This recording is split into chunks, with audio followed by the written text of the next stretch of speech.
Chers amis de 4e, bonjour. Alors attention, aujourd'hui on va parler sans doute d'un des cours les plus importants de ce qu'on aura fait pendant le confinement. Il y a des choses quand même vraiment importantes qu'on a faites, mais c'est quand même vraiment indispensable pour la suite, pour la 3e, mais également pour plus tard. Donc on commençait cette histoire d'équation. Donc on va parler d'équation, et ce coup-ci, l'objectif c'est de trouver les valeurs qui permettent de répondre à l'équation. Ce qu'on appelle résoudre l'équation. Alors qu'est-ce que je veux dire par là? Prenons un exemple. Prenons cette équation-là. 7x 2x moins 3. Par exemple, je prends un truc totalement hasard. Que je ne dise pas de bêtises, un truc qui marche. Et puis 8x moins 4. Moins 2. Voilà. On se pose la question, pour quelle valeur ceci est... pour quelle valeur de x on a cette égalité? Alors, on peut très bien imaginer, essayer. Je vais essayer avec 0. Bon, est-ce que 0 ça marche? 7 fois 0 ça fait 0. Puis ça, bon, ça peut faire moins 3. 0 fois moins 3, ça fait 0. 8 fois 0, 0. Moins 2, ça fait moins 2. Bon.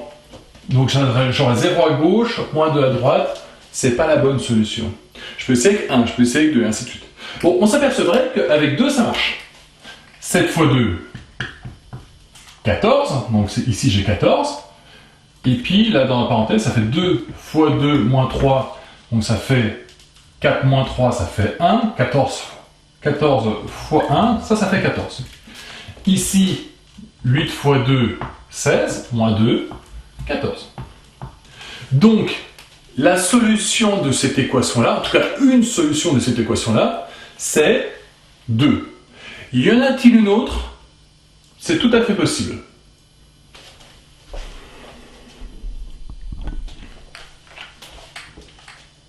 Alors une deuxième solution existe, et autant vous dire que si jamais je vous demandais d'essayer à tâtons de la trouver, jamais vous la trouvez. Pour une raison toute simple, c'est que la valeur, elle ne tombe pas juste. Il existe une autre solution à cette équation-là, en l'occurrence, et vous pourrez vérifier si ça vous intéresse, c'est 1/14e.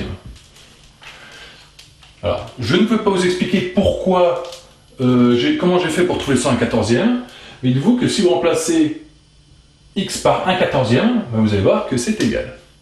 Alors, maintenant, vous avez bien vu que je viens d'utiliser une technique pour le faire. Alors, juste une petite remarque, la technique, vous la verrez en première, celle-ci, parce que c'est une équation un peu spéciale qu'on sait faire en première. En aucun cas, pour l'instant, vous verrez trouver ces solutions-là quand vous êtes au collège, je pense. Voilà, cette équation-là, elle a une caractéristique qui nous permet de dire, voilà, pour l'instant, je ne sais pas faire. Donc, cette deuxième solution, donc 1/14e, ça signifie que, pour le coup, pour cette équation-là, j'ai bien deux solutions. Alors maintenant, nous, on va s'intéresser dans un premier temps, et donc ce qu'on va faire en 4e, à un certain type d'équation. Alors, qu'est-ce que ça veut dire? Enfin, qu'est-ce que c'est comme équation? On va parler des équations du premier degré.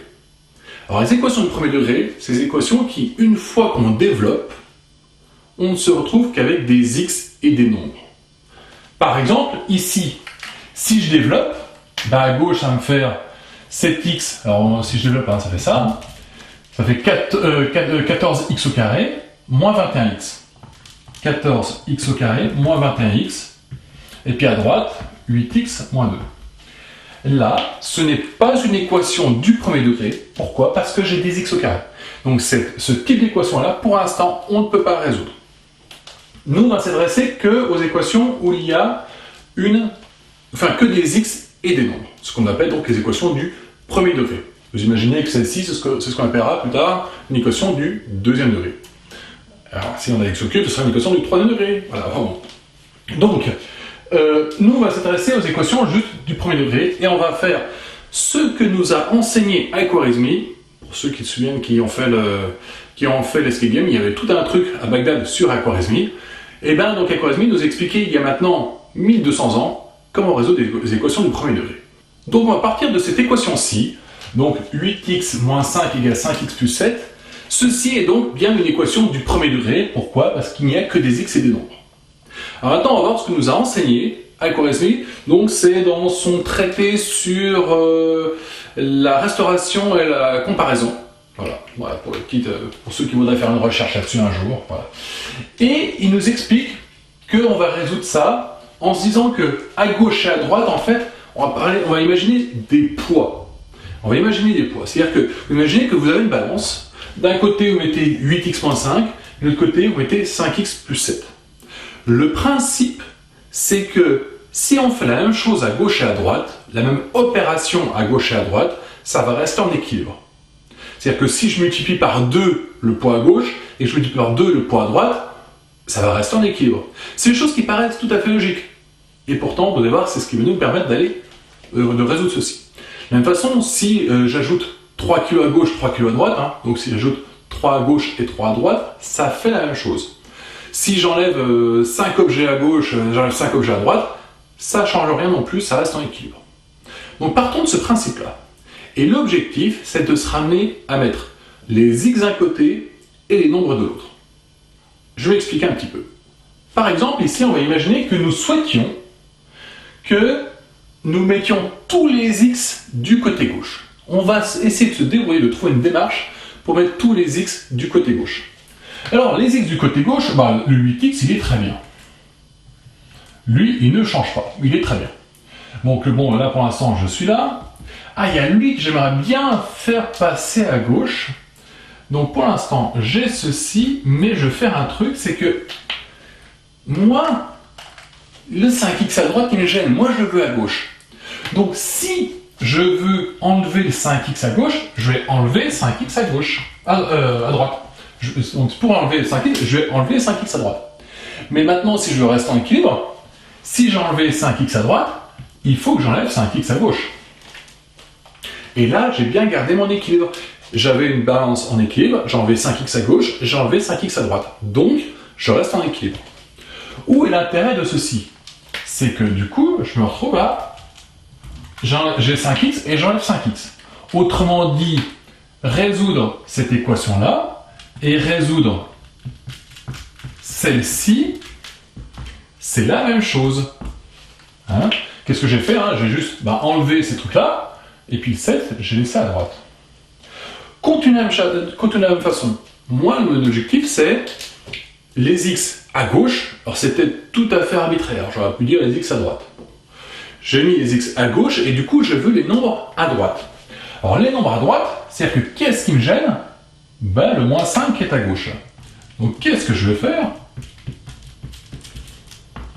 Donc, pour l'instant, je suis là. Qu'est-ce que je vais faire pour enlever ce 5 à gauche? Et là, j'ai moins 5, donc il va falloir que j'ajoute 5 à gauche. En ajoutant 5, il va s'éliminer. Mais maintenant, pour que je reste en équilibre, si j'ajoutais 5 à gauche, il faut que j'ajoute 5 à droite. Donc, qu'est-ce qui va apparaître? C'est que ceci, moins 5 plus 5, il s'annule. Et je me retrouve avec 8x moins 5x égale 7 plus 5. Alors vous allez voir pourquoi, j'aurais très bien pu faire les calculs, vous allez voir pourquoi j'ai laissé ça. Comment ça se résout? Bon, alors maintenant on en est où? 8x moins 5x. Bon, en faisant un petit peu le calcul littéral, 8x moins 5x, ça fait 3x. Et puis, pour finir, 7 et 5, ça fait 12. Raisonnons, qu'est-ce que ça veut dire que ce truc-là? 3 fois mon nombre qui fait 12. Bon, là, j'espère que vous avez compris comment on va le faire. C'est-à-dire que là, je vais faire 12 divisé par 3. 3 fois quelque chose qui fait 12, quelle est la solution de ça? Je fais 12 divisé par 3.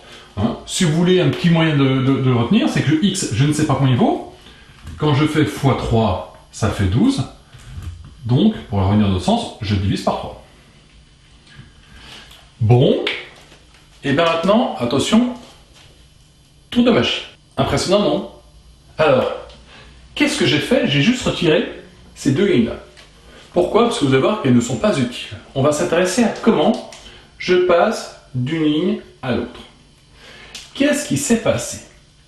Si vous regardez, de la première à la deuxième ligne, alors c'était l'histoire que j'enlève 5x à gauche et j'enlève 5x à droite, mais regardez ce qui s'est passé. J'ai fait passer le 5x de l'autre côté de l'égalité. De quoi s'aperçoit-on? C'est que 5x est devenu moins 5x. Qu'est-ce qui s'est passé de cette ligne-là à celle-ci? Eh bien, c'est... Alors, le 8x et moins 5 et moins 5x, ils sont là. Le moins 5, par contre, lui, est passé de l'autre côté. Et si vous regardez, moins 5 est devenu plus 5. Le raisonnement, c'est parce que pour enlever le moins 5 à gauche, j'ai dû ajouter 5. Donc, en ajoutant 5 à gauche, ça s'éliminait. Et du coup, j'ai dû ajouter 5 à droite. Qu'est-ce qu'on s'aperçoit? On s'aperçoit qu'on a fait passer d'un truc de droite à gauche et un truc de gauche à droite. Juste quand ils ont changé de côté, ils ont changé de signe. 5x est devenu moins 5x, moins 5 est devenu plus 5. Donc, quelle va être la méthode pour résoudre ces équations du premier degré?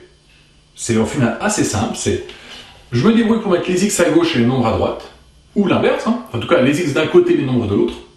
On fait passer donc des choses de gauche à droite et de droite à gauche. Attention, ce qui change de côté change de signe. Première étape.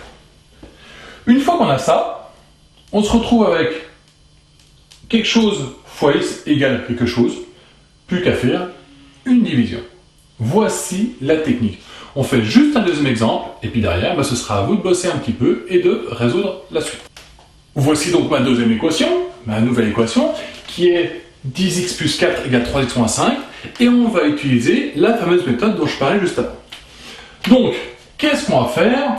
L'objectif, c'est de mettre les x d'un côté et les nombres de l'autre. Alors, par habitude, là, je vais plutôt mettre les x à gauche. Alors, juste pour la petite raison, hein, c'est que si je les mets à gauche, ça va faire 10x moins 3x, donc ça me fait 7x. Si par hasard je les mettais à droite, ça faisait 3x moins 10x, donc ça fait moins 7x. Alors c'est juste pour éviter le nombre négatif. Mais sinon, de toute façon, ça marcherait aussi, hein, on diviserait par un nombre négatif à la fin, c'est tout. Ça marcherait. Bon, alors, comme je disais tout à l'heure, on va faire passer les x à gauche et les nombres à droite. Donc je fais passer le 3x de l'autre côté. Attention, il passe de l'autre côté, il change de signe. Le plus 4, il ne bouge pas. Le moins 5, il ne bouge pas. Deuxième étape, je fais passer le plus 4 de l'autre côté. Donc 10x moins 3x, il est bien là. Le plus 4 passe de l'autre côté, et bien moins 4. Je n'ai plus qu'à résoudre. 10x moins 3x, ça fait 7x. Moins 5 moins 4, ça fait moins 9. Plus qu'à finir avec la division. Alors, x fois 7 qui fait moins 9. Comment je retrouve x? Eh bien, c'est moins 9 sur 7. Alors, pour ceux qui voudraient juste se donner un petit moyen de mémotechnique pour savoir comment faire à la fin, c'est le terme qui est devant le x qui passe de l'autre côté en divisé. Hein, le 7 qui est là multiplié, il passe de l'autre côté divisé. On pourrait imaginer se dire, voilà, j'ai divisé à gauche et à droite par 7. En divisant par 7 à gauche, les 7 vont s'annuler, et donc je divise par 7 à droite. Voilà. Alors une petite remarque, c'est que sans cette méthode-là, ce nombre-là, à tâtons, jamais nous ne l'aurions trouvé. Je veux dire que si par hasard je me disais, voilà, je vais essayer de trouver la valeur qui marche bien, je sais avec 1, je sais avec 2, je sais avec 3, tout ça, jamais vous serez tombé sur la bonne solution, puisque ce nombre-là, eh ben, tapez la calculatrice, il ne tombe pas juste. Donc là, on n'a pas d'autre choix que de faire la méthode qu'on a là. Donc, pour résumer, je me débrouille pour mettre l'ex d'un côté et l'un de l'autre. Une fois que j'ai fait ça, alors attention, ce qui change de côté change de signe, hein, et une fois que j'ai fait ça, je finis par une division.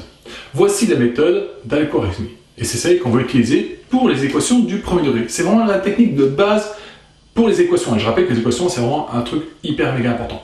Donc maintenant, vous avez une feuille d'exercice sur laquelle vous allez avoir pas mal de petits entraînements. Et on va en faire 2, 3, voire 4, 5 feuilles d'exercice. À chaque fois, il y aura au moins des équations dedans pour s'habituer à utiliser cette technique-là. Et ben voilà, un petit peu de boulot pour vendredi. Et moi, je vous dis à jeudi pour la vidéo. Ciao!